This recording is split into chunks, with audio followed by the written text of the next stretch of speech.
Hi listeners and viewers, now we will start from page number 29। मोहतरमा फातिमा जना ने opposition के 9 नकाती इंतखाबी मंशूर की भरपूर तायद कर दी। अयूब खान ने भी अपना इंतखाबी मंशूर पेश किया, लेकिन दोनों में फ़र्क बड़ा नुमाया था। ओपोजिशन के मंशूर में ज़्यादातर ज़ोर पार्लिमानी जमहूरी निज़ाम, हुकूमत और साबका तरीक़े इंतखाब की बहाली पर दिया गया था। अयूब खान के मंशूर में जमहूरी निज़ाम का जिक्र बड़ा मुबहम था। इसमें ज़्यादातर ज़ोर इंतज़ामी और इक़्तिसादी अमूर पर दिया गया था। जहाँ तक अमूर ख़ारजा, मसला कश्मीर और समाजी और इंतज़ामी ढांचे में इस्लामी इक़दार की तरवीज का ताल्लुक था, दोनों मंशूर कमोबेश यकसां थे। मोहतरमा फातिमा जना की तकरीर ने कौम में बेदारी पैदा की और एक नई लहर दौड़ा दी।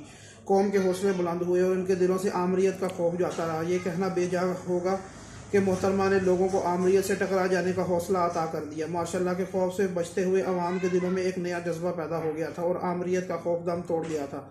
जनवरी सन 1965 के आगाज़ में इंतखाबात हुए। हुकूमती असरात और तरीक़े इंतखाब के बाइस अगरचे अपोजिशन को यह तवक्को न थी कि अयूब खान को हराया जा सकेगा, ताहम अपोजिशन हलकों को यह ख्याल था कि सदर अयूब को बराए नाम अक्सरियत हासिल हो जाएगी, लेकिन इंतखाबी नतीजात ने अपोजिशन और अवाम को बरता हैरत में डाल दिया। अयूब खान ने कुल 62% वोट हासिल किए, जबकि मोहतरमा फातिमा जना को 36% वोट मिले।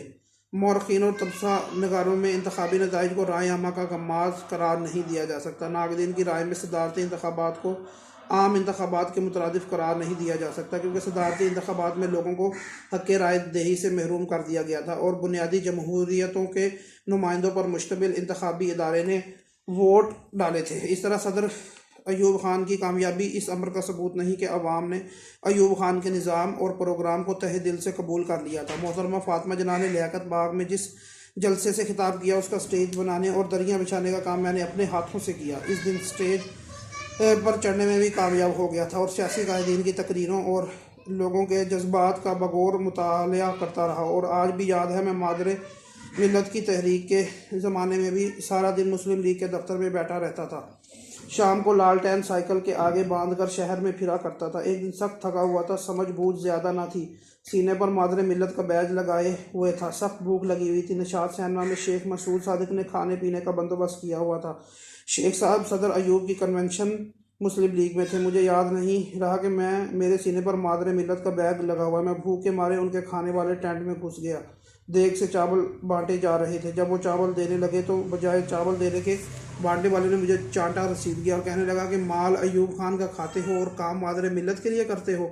मादरे मिलत के लियाकत बाग वाले जलसे में किसी ना किसी तरह स्टेज पर बैठने में कामयाब हो गया। जो लोग मादरे मिलत के साथ होते थे मुझे बड़े अच्छे लगते थे। जिस वक़्त हाजी शौकत मरहूम खुर्शीद ज्वेलर्स के छोटे भाई और जान साहब कौंसल मुस्लिम लीग के दफ्तर कॉलेज रोड से मादरे मिलत के नारे लगाकर वोट डालने निकले तो नारे लगाने में मैं सबसे आगे था। अयूब खान के खिलाफ तहरीक के दौरान मादरे मिलत का ज़माना बहुत याद आता है और हौसले बुलंद रखने का बाइस बनता है। मुझे मादरे मिलत के हारने और अयूब खान ग्रुप के जीतने का अजहद दुख हुआ। लोगों ने नताइज के बाद अपनी छातियों से लालटेन के निशान हटा लिए, लेकिन मैंने ऐसा करना बुज़दिली समझा। इलेक्शन हारने के बावजूद कई दिन तक लालटेन का निशान सीने पर लगाए रखा। सन 1965 की जंग और ऐलान ताशकंद। सितंबर 1965 में जब भारत ने रात के अंधेरे में पाकिस्तान की सरहदों को पामाल किया तो मैं इस वक्त स्कूल में था। इन दिनों शहर में पठान मुजाहिदीन अगले महाज पर जाने के लिए जहाद में शिरकत के लिए आते थे। रात को उनके लिए खाना जमा किया जाता था, जिसमें बढ़ चढ़कर हिस्सा लेता और दिन को भी जहाद फंड के लिए अतियात जमा करता। यहाँ इस मकसद में सारे स्कूल में सबकत ले गया और मुझे खुसूसी सर्टिफिकेट दिया गया। इस जंग में अवाम के जज्बात काबिल दीद थे। सारा शहर ऐसा महसूस होता था जैसे जंग में शरीक है, लेकिन लोगों को जल्द ही मायूसी हुई जब जंग बंदी के बाद सोवियत यूनियन की ज़ेर परस्ती अयूब खान और लाल बहादुर शास्त्री के दरमियान ऐलान ताशकंद के नाम से एक मुआहदा हुआ, जिस पर सारे मुल्क में अफसरदगी और गमो गुस्से का इजहार किया गया, क्योंकि कौम दिल्ली के लाल किला पर सब्ज़ हिलाली परचम लहराने के जज्बात रखती थी। इसलिए ऐलान ताशकंद के खिलाफ पाकिस्तान में शदीद रद्द-ए-अमल हुआ।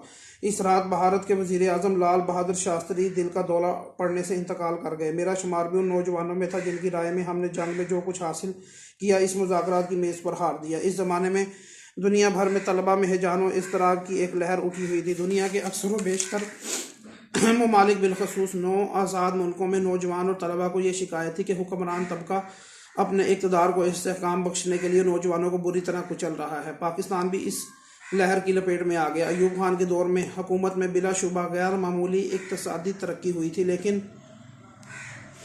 कोई नुमाया मुआशरती तब्दीली रूनमा नहीं हुई थी। चुनाचे अपोजिशन ने जब ऐलान ताशकंद के ख़िलाफ़ तहरीक शुरू की तो तलबा भी इसमें शरीक हो गए। एक रोज़ मुझे खबर मिली कि गॉर्डन कॉलेज के तलबा आज जुलूस निकालेंगे। ऐसी खबरों पर मेरी बड़ी नज़र होती थी। मैं क्लासरूम में बैठा शिद्दत से इंतज़ार कर रहा था कि कब गॉर्डन कॉलेज के तलबा स्कूल के सामने से गुजरें। हेड मास्टर साहब ने तो गेट बंद करवा रखा और तलबा को गेट की तरफ जाने से सख्ती के साथ मना कर रखा था, लेकिन मेरे अंदर एक आग लगी हुई थी। मैं चाहता था कि कॉलेज के लड़कों को गेट तोड़कर अंदर दाखिल हो जाऊं। मैंने जब क्लासरूम में बैठे लड़कों को शोर और नारेबाजी करते सुना तो मुझे एहसास हुआ कि ये लड़के अंदर दाखिल नहीं हो सकेंगे। मेरे दिल में ख्याल आया कि स्कूल की घंटी बजा देनी चाहिए। मुझे पता चला कि शकूर भैया पकोड़े वाला घंटी कहाँ रखता है। ऐसा ही हुआ। मैं क्लास से उस्ताद की इजाज़त के बगैर भागा और बिजली की तेज़ी से शकूर भैया की सीट के नीचे घंटी पर मारने वाला लोहा निकाल कर घंटी की जानिब लपका और ऐसी घंटी बजाई कि फायर ब्रिगेड भी शर्मा गया होगा।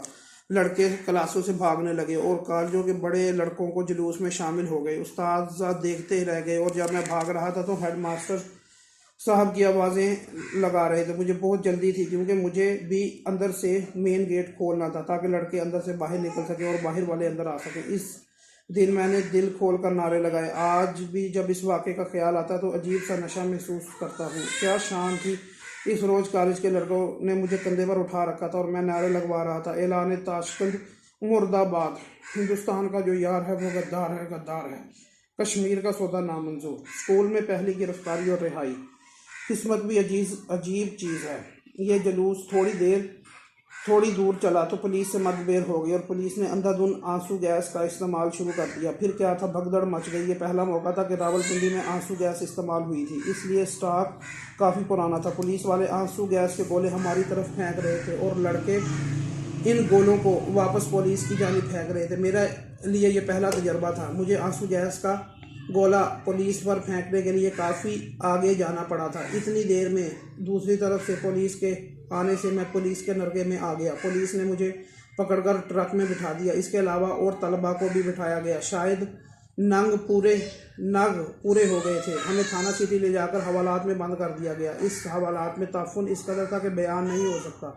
थाना सिटी के साथ खोखे से चाय और केक पीस आया जो खाने मुश्किल हो गया। मुझे अपनी फ़िक्र नहीं थी, लेकिन माँ की फ़िक्र थी कि वो परेशान होगी, क्योंकि ये हमारे ख़ानदान का पहला वाक़या था और वैसे भी शेख हज़रात थाने कचहरी से कोसों दूर भागते थे और मेरे वालिद तो सख्त दिल आदमी थे, लेकिन वो भी मुझसे दूसरे भाइयों की निस्बत ज़्यादा प्यार करते थे। माँ का दिल हर वक्त मुझ में अटका रहता था। वो अक्सर कहा करती थी कि रशीद, अगर तुम बेटे की बजाय बेटी होते तो मुझे परेशानियाँ ना होती। थोड़ी देर बाद और लड़के आए तो मुझे हवालात से निकाल कर बाहर दूसरे बरामदे में ले जाया गया, लेकिन मुझे जो हथकड़ी डाली गई मेरे हाथ से बड़ी थी और मेरा हाथ खुद ब खुद बाहर निकल आता था। हवालदार कहने लगा कि खान साहब गालिबन SHO थे। कहने लगे, लगता है इन्हें बड़ा होकर लीडर बनना है, क्योंकि मेरे भाई शेख रफीक नवाब वकल में सभी लीडर थे। इसलिए उनके हमरा 2-3 सहाफ़ियों के आने पर मुझे घर से चारपाई और बिस्तर मंगवाने की इजाज़त मिल गई। फिर अखबारी नुमाइंदों के इसरार पर मुझ नाबालिग को मुकदमा दर्ज किए बगैर फारिग कर दिया गया। इस तरह जब घर पहुंचा तो बाहियों ने लान तान की। बड़ी मुश्किल से घर पर रात को नींद आई, क्योंकि सुबह स्कूल जाना था। जब स्कूल पहुंचा तो वही हुआ जिसका खदशा था। हेड मास्टर ने PT के चबूतरे पर आवाज़ दी और फिर 4 बेद हाथ और 4 बेद मुर्गा बनाकर इतनी ज़ोर से मारे कि आज तक याद है।